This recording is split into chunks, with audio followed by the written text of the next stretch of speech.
Hello everyone and welcome back to another video. आज इस video के अंदर में हम लोग जावा का पहला कोड लिखेंगे, साथ ही में हम लोग जो है वो बिल्डिंग ब्लॉक्स को समझेंगे। बेसिकली जावा का कोर कंसेप्ट समझेंगे, जिसके अंदर में वेरिएबल्स क्या होते हैं, डेटा टाइप्स क्या होती है, किस तरीके से उन्हें डिफाइन किया जाता है, यही सारी चीज़ें समझेंगे। और साथ ही में हम लोग समझेंगे कि यूज़र से इनपुट किस तरीके से लिया जाता है, और हम लोग इसी सब को यूज़ करके एक प्रोजेक्ट बनाएंगे जो कि आप लोगों का सबसे पहला मिनी प्रोजेक्ट होगा। और बिलीव मी, आप इसी तरीके से चीज़ें सीखते हो। So let's start the video. अब यहाँ पे मैं यूज़ कर रहा हूँ इंटेलिजेंट आइडिया का, आप किसी और आईडी का यूज़ कर सकते हो।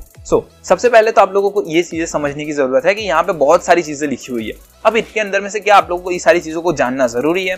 फिलहाल नहीं। ये सारी चीज़ें हम लोग तब पढ़ेंगे जब हम लोगों को क्लास क्या है, ऑब्जेक्ट्स क्या है, ये सारी चीज़ें समझ में आ जाए। फिलहाल जो है वो हम लोगों को इतना समझना है कि ये जो दो कर्ली ब्रैकेट्स है उन्हीं के बीच में हमें हमारा कोड लिखना है। ओके, सबसे पहले हम लोग जो है वो एक कोड लिखते हैं। एक लाइन में लिख देता हूँ, और ये वो वही लाइन है जो कि हर एक डेवलपर ने लिखी है जब भी उसने कोई एक नई लैंग्वेज सीखी या फिर बाद में जब भी उसने डेवलपमेंट की दुनिया में कदम रखा है। Okay, hello world. यहाँ पे हम लोगों ने एक हेलो वर्ल्ड लिखा है, और हेलो वर्ल्ड जो है वो हम लोग हमारी स्क्रीन पर प्रिंट करवाने वाले हैं। हम लोग जैसे ही इस प्रोग्राम को रन करेंगे, यहाँ पे जो है वो हमारे पास एक आउटपुट आ जाएगा जिसके अंदर में लिखा हुआ है हेलो वर्ल्ड। अब यहाँ पे ये हेलो वर्ल्ड जो है वो इसकी जगह पे मैं कुछ और भी लिख सकता हूँ। फॉर एग्जांपल हेलो कोडर्स भी लिख सकता हूँ, और जो कुछ भी मैं इस लाइन के बीच में, इस दोनों ब्रैकेट के बीच में लिखूंगा, वो चीज़ जो है वो हमारी यहाँ पे प्रिंट होके आ जाएगी। अगर कभी भी आप लोगों को जावा के अंदर में कुछ आउटपुट देना है तो आप लोग जो है वो लिखोगे system.out.print। अब ये सिस्टम क्या है, आउट क्या है, प्रिंट क्या है, ये सारी चीज़ें जो है वो हम लोग धीरे धीरे आगे जाके पढ़ेंगे। लेकिन आप लोगों को सिर्फ अभी इतना समझना है कि जब भी आप इसके अंदर में कुछ भी लिखोगे, आप लोग जो है वो आपका आउटपुट जो है वो स्क्रीन पर प्रिंट हो जाएगा। ओके, नाउ अगर मैं यहाँ पे जो है वो एक और लाइन लिखना चाहूँ, फॉर एग्जाम्पल system.out.print, और मैं इसके अंदर में लिख दूं वेलकम अगेन। ओके, और जैसे ही मैं इसको रन करूंगा तो ये सारी चीजें जो है वो दोनों अलग अलग लाइन में प्रिंट हो जाना चाहिए, बट ये दोनों चीजें एक ही लाइन में आ रही है। तो ऐसा क्यों हो रहा है? बेसिकली जावा के अंदर में या किसी भी और प्रोग्रामिंग लैंग्वेज के अंदर में क्या होता है कि जब आप एक नई लाइन लिखते हो या फिर बाद में एक नई लाइन में कोड लिखते हो, तो जावा जो है या फिर बाद में कोई भी लैंग्वेज उसको एक ही लाइन में प्रिंट कर देगा, सेकंड लाइन में नहीं प्रिंट करेगा, न्यू लाइन नहीं लेगा जब तक आप उसको एक्सप्लिसिटली बताओगे नहीं। तो आप किस तरीके से बता सकते हो? आप लोग जो है वो यूज कर सकते हो /n का। अब /n जो है वो इंडिकेट करता है कि यहीं तक कोड को रखो, इस लाइन के अंदर में इतनी ही चीज आएगी, इसके बाद जो कुछ भी आप लिखोगे वो नई लाइन में जाएगा। फॉर एग्जांपल यहाँ पे आप लोगों को जो है वो आउटपुट में देखने को मिल ही रहा है कि हेलो कोडर्स एक अलग लाइन में प्रिंट हुआ और वेलकम अगेन अलग लाइन में प्रिंट हुआ। अब यहाँ पे आप लोगों को साथ ही में एक और चीज देखने को मिल रही है, process finished with exit code 0। अब अगर आप लोग टर्मिनल के अंदर में इस चीज को रन कर रहे हो, आप कमांड प्रॉम्प्ट के अंदर में ये चीजें रन कर रहे हो, तो आप लोगों को ये देखने को नहीं मिलेगी। ये लाइन जो है वो बेसिकली इंटेलिजेंट की है, और ये इंडिकेशन देता है कि आपका कोड जो है सक्सेसफुली एग्जीक्यूट हो गया विदाउट एनी एरर। अब एरर किस तरीके की आ सकती है? फॉर एग्जांपल मैं यहाँ से सेमीकोलन रिमूव करके इस कोड को रन करूंगा, तो यहाँ पे हमारे पास एक एरर आएगी कि semicolon is expected at line number 3। तो मैं बेसिकली लाइन नंबर 3 को लोकेट करूंगा और उसके अंदर में सेमीकोलन जैसे ही रखूंगा, हमारा कोड जो है वो फिर से सक्सेसफुली एग्जीक्यूट हो जाएगा। इसी तरीके से बेसिकली आप कोड को डिबग भी कर सकते हो। नाउ हम लोगों ने समझ लिया कि किस तरीके से हम लोग किसी भी चीज को प्रिंट कर सकते हैं। क्या यही एक वे है प्रिंट करने का, नई लाइन में प्रिंट करने का कोड को? तो नहीं, यहाँ पे आप लोगों के पास एक और फंक्शन आता है जैसे कि println, जिसकी मदद से क्या होगा कि आप लोगों जो है वो कोड को पहले ही बता देते हो कि ये जो सारी चीजें हैं इस लाइन के अंदर में इतनी ही चीज रहेगी, इसके बाद जो कुछ भी आएगा वो नई लाइन में प्रिंट करना। फॉर एग्जाम्पल अगर मैं इस println को यहाँ पे नहीं लिखता हूँ और इस println को यहाँ पे लिख देता हूँ, तो होगा क्या कि आप लोगों का ये जो है ये दोनों चीजें एक ही लाइन में प्रिंट होगी, और इसके बाद जो है वो हेलो कोडर्स प्रिंट होगा। सो बेसिकली होगा क्या, हेलो कोडर्स वेलकम अगेन एक ही लाइन में प्रिंट होगा, and then hello coders print होगा। सी, ये इज आउटपुट। अब ये सारी चीजें समझना थोड़ा सा कॉम्प्लिकेटेड हो सकता है जब तक आप इस सब चीजों को खुद से ट्राई ना करो। आई होप कि आप लोगों को यूजर को आउटपुट किस तरीके से देना है वो आ गया है। अब हम लोग समझेंगे कि वेरिएबल्स क्या होते हैं और डेटा टाइप्स क्या होते हैं, और उन्हें डिफाइन किस तरीके से किया जाता है। लेकिन उन्हें डिफाइन करने से पहले आप लोगों को समझने की जरूरत है कि वेरिएबल्स क्या होते हैं। आई एम श्योर कि आप लोगों ने स्कूल में पढ़ाई होगा कि वेरिएबल्स एक्चुअली में होते क्या है। वेरिएबल्स जो है वो चीज होती है जो कि फ्रीक्वेंटली चेंज होती है या फिर बाद में वो चेंज हो सकती है टाइम के साथ में। फॉर एग्जाम्पल यहाँ पे मैं जो है वो एक वेरिएबल डिफाइन करता हूँ जिसको नाम देता हूँ लेंथ, और उसकी मैं वैल्यू दे देता हूँ 10, और एक और वेरिएबल डिफाइन करता हूँ जिसकी वैल्यू जो कि होगा विड्थ। ओके, और इसकी वैल्यू भी मैं दे देता हूँ 12। अब ये दोनों चीजों को मैंने लिख दिया, और हम लोग क्या करते हैं, हम लोग लेंथ इनटू विड्थ लिख देते हैं।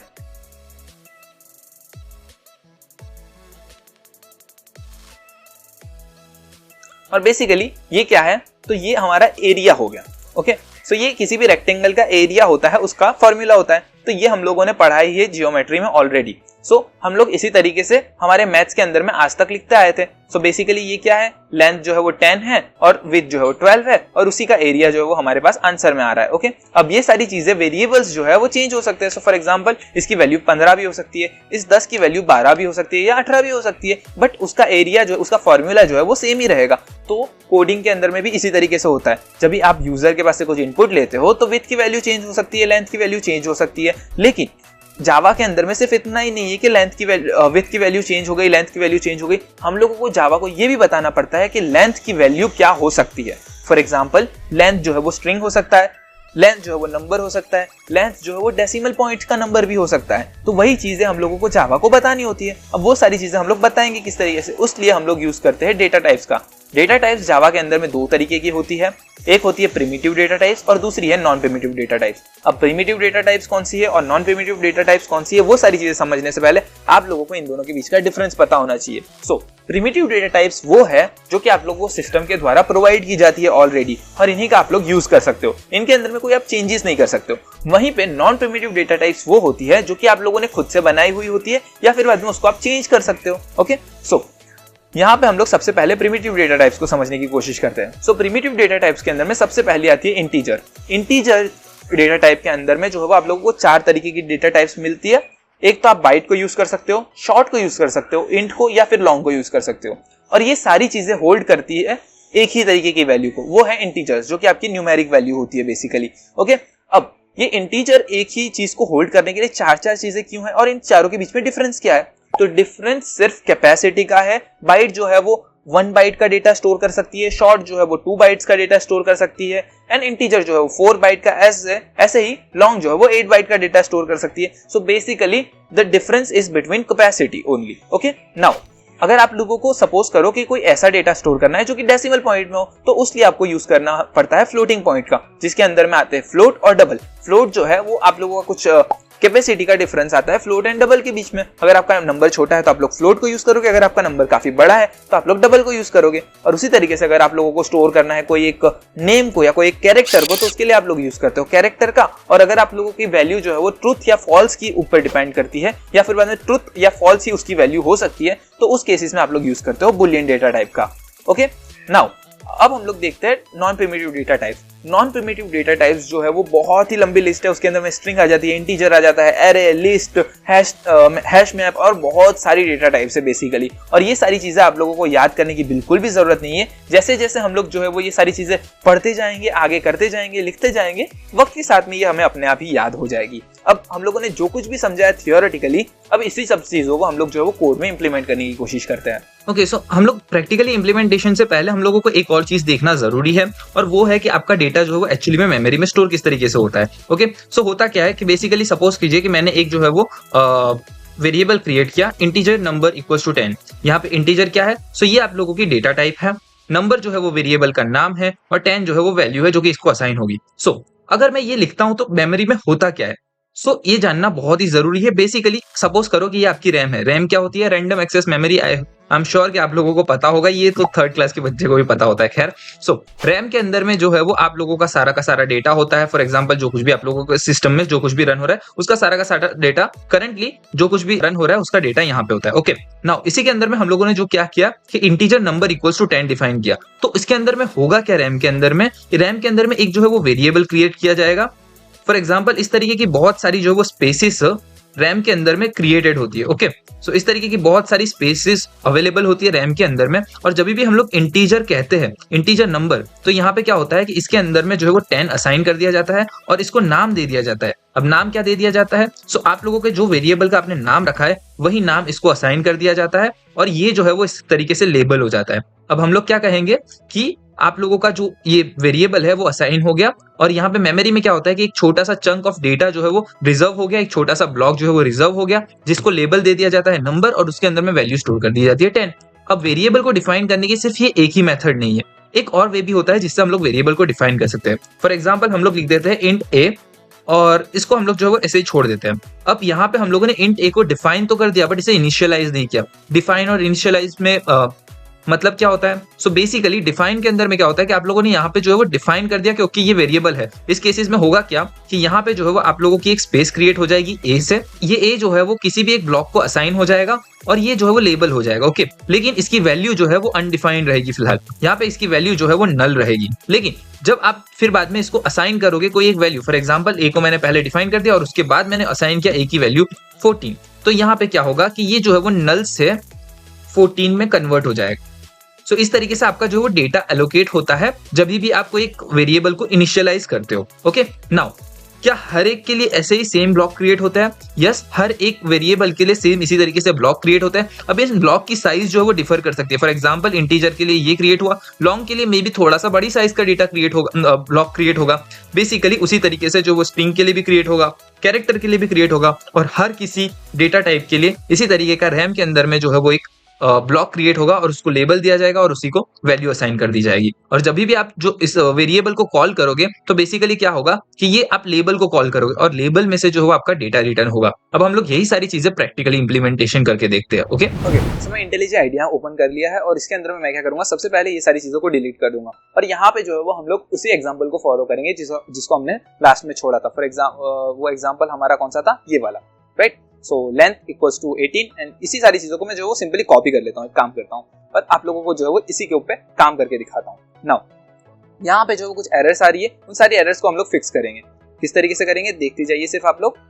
ओके, सबसे पहले मैं जो है वो सेमीकोलन ऐड कर देता हूँ सभी जगहों पर और यहाँ पे उसके बाद हम लोग जो है वो देखते हैं। ओके, हम लोगों को पता है कि हम लोगों को इन सभी की चीजों की डेटा टाइप डिफाइन करनी है और अभी हम लोगों ने किसी की भी डेटा टाइप डिफाइन नहीं की है। तो बेसिकली इंटीजर यहाँ पे जो है वो 18 जो है वो इंटीजर है। तो इंटीजर के अंदर मैं इसको यहाँ पे शॉर्ट लिख सकता हूँ या फिर बाद में मैं इसको इंटीजर लिख सकता हूँ। ओके, सो मैं यहाँ पे इसको इंटीजर लिखता हूँ बिकॉज हम लोग इंटीजर यूज करते हैं क्योंकि इसकी कैपेसिटी जो है वो थोड़ी सी ज्यादा होती है as compare to byte and short. Okay, और अगर हम लोगों को एक्सट्रीम कैपेसिटी पे चाहिए कोई चीज तो हम लोग लॉन्ग का यूज कर सकते हैं, लेकिन हम लोगों को जो मेमोरी को थोड़ा सा मैनेजमेंट करना रहता है तो हम लोग इंटीजर का यूज करेंगे और जो यहाँ पे भी हम लोग बेसिकली इंटीजर का यूज करेंगे और हमारी सारी चीजें जो है वो ठीक है। जिस तरीके से हम लोगों ने वहां पे लॉजिक लिखा था वही सेम लॉजिक हम लोग यहाँ पे लिख रहे हैं और इसी चीज को हम लोग जो सिंपली प्रिंट भी करवा सकते हैं एरिया लिख के। ओके, सो इस वेरिएबल को मैं जो है वो यहाँ पे प्रिंट करवाऊंगा और इसको प्रिंट करवाने का तरीका बिल्कुल सिंपल है। हम लोगों ने जो यहाँ पे हमारा कोड लिखा और उसी कोड के अंदर में सिंपली इस चीज को पास कर दिया पैरामीटर की तरीके से और जैसे ही हम इस चीज को रन करेंगे हमारे पास आउटपुट में जो वो 270 आ जाएगा। ये कहाँ से आया? सो मल्टीप्लीकेशन ऑफ 15 एंड 18 जो है वो 270 होता है। अब यहाँ पे एक और चीज हम लोग कर सकते हैं। फॉर एग्जाम्पल अगर आप लोगों को स्टोर करना है अपना नाम, सो स्ट्रिंग हम लोग यूज करेंगे और नेम लिखेंगे और यहाँ पे जो वो सपोज कीजिए कि मैं लिख देता हूँ कोडर्स। ओके, और जैसे ही मैं इसको सेव करूंगा या सेव करने से पहले मैं क्या करूंगा, यहाँ पे जो है वो मुझे प्रिंट करवाना है मेरा नाम और साथ ही में मुझे प्रिंट करवाना है एरिया को मैं जो है वो कर देता हूँ सैलरी समझ लेते हैं। ओके, या फिर बाद में एरिया को समझ लेते हैं कुछ भी। सो मैं क्या करूंगा, यहाँ पे नेम लिखूंगा और यहाँ पे जो है वो प्लस का यूज करूंगा। प्लस जो है वो कॉन्केटिनेशन करता है और यहाँ पे जो मैं इन दोनों के बीच में लिख दूंगा हैज। ओके, और जैसे ही मैं इसे रन करूंगा यहाँ पे आएगा कोडर्स हैज 270, राइट। सो अगर आपको दो नंबर्स को इस तरीके से लिखना है एक स्ट्रिंग के अंदर में तो आप लोग इस तरीके से जो है वो उसको कॉन्केटिनेशन कर सकते हो। अगर मैं इन सब चीजों को ना करके डायरेक्टली यहाँ पे प्लस करके डायरेक्ट इसे लिख दूं तो क्या होगा?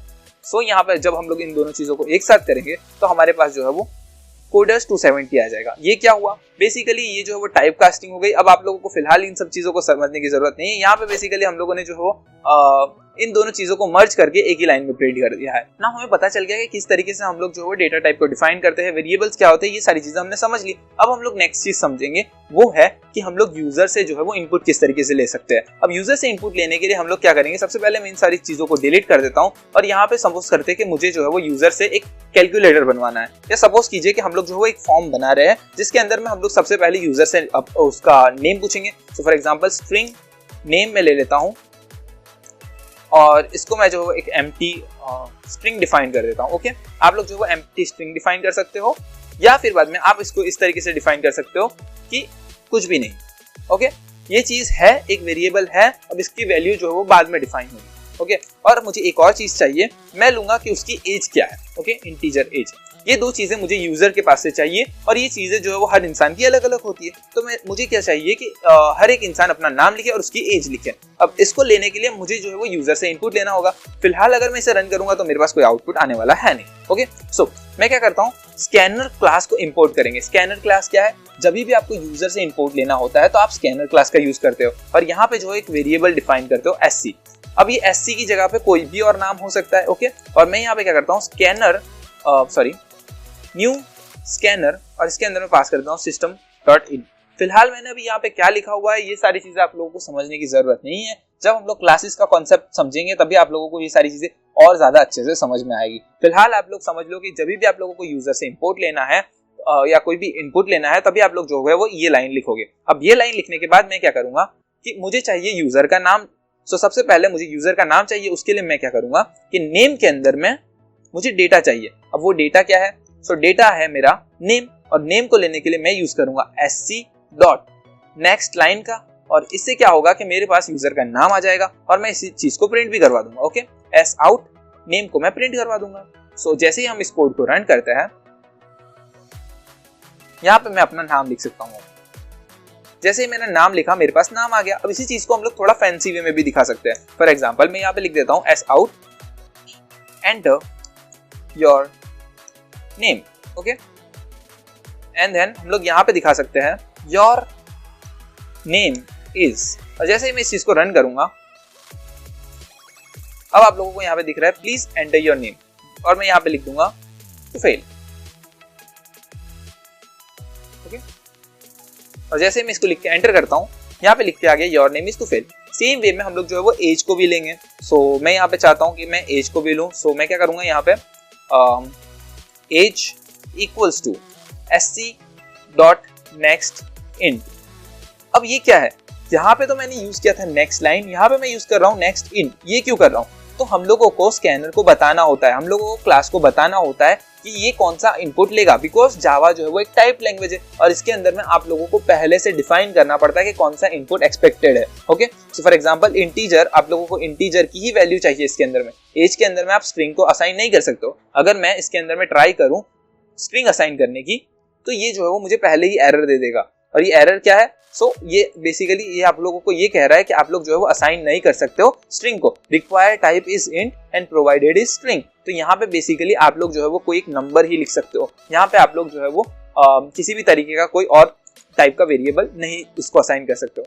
तो उसी लिए हम लोग क्या लोग यूज करते हैं, इनपुट लेने के टाइम पे नेक्स्ट इंट यूज करते हैं, जो कि बेसिकली अलाउ करता है एज के अंदर में सिर्फ integer type of data, okay. So यहाँ पे जो है वो हम लोग फिर से एक थोड़ा सा फैंसी टाइप का इसको बना देते हैं, एंटर योर एज कर देते हैं।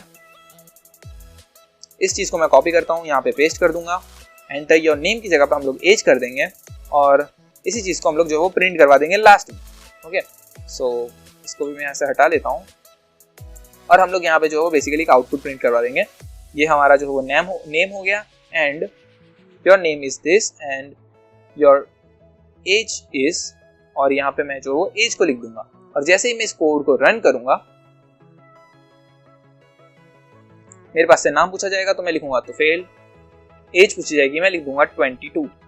और जैसे मैं इसको रन करता हूं मेरे पास आ गया your name is Tufail and your age is 22, okay. अब इस चीज को और भी अच्छे से हम लोग दिखा सकते हैं। फॉर एग्जांपल हम लोग दिखा सकते हैं S out name plus is, और यहाँ पे मैं लिख दूंगा plus age plus years old. Now आप लोग देख सकते हो मैं यहाँ पे अपना नाम लिखता हूँ और मैं अपनी एज लिख दूंगा और मेरे पास आ गया Tufail is 22 years old। Now हम लोगों ने जो वो एक बहुत ही बेसिक सी चीज की है इसके अंदर में। अब आप लोग इस चीज को एक और नेक्स्ट स्टेप पे लेके जाओगे। आप लोग यहाँ पे बेसिकली एक यूजर चैटबॉट बनाओगे। यूजर चैटबॉट मतलब वो जो है वो आप लोगों की सारी डिटेल्स लेगा। फॉर एग्जांपल मैंने यहाँ पे सिर्फ नेम और एज ली है, आप लोग यहाँ पे बनाओगे नेम के लिए, एज के लिए, एड्रेस के लिए, फोन नंबर लोगे और कंट्री लोगे। ये सारी चीजें लेकर आप लोगों को यहाँ पे जो है वो एक प्रॉपर चैटबॉट के अंदर में लास्ट में प्रिंट करवाना होगा आपका नाम क्या है, एज क्या है और वो सारी चीजें। अब कौन सी फॉर्मेट पे प्रिंट करवानी है ये सारी चीजें मैं आप लोगों को स्क्रीन पर दिख ही रही होगी, ओके। सो नेक्स्ट वीडियो के अंदर में हम लोग जो है वो अगला टॉपिक हमारा पढ़ेंगे जो कि होगा बेसिकली एक्सप्रेशंस क्या है, ऑपरेटर्स क्या है, और इस सब चीजों के बाद भी हम लोग जो है वो एक छोटा सा मिनी प्रोजेक्ट बना रहे होंगे ताकि आप लोग समझ सको। और अभी फिलहाल आप लोग जो कुछ भी कोड लिखोगे वो सारी चीजों को आप लोग कमेंट सेक्शन में जो है वो जरूर से ड्रॉप करना ताकि मैं भी आप लोगों का प्रोग्रेस ट्रैक कर सकूं। आई होप आप लोगों को ये वीडियो पसंद आई होगी। नई वीडियो में मिलते हैं किसी नई एक्साइटिंग मिनी प्रोजेक्ट के साथ। बाय।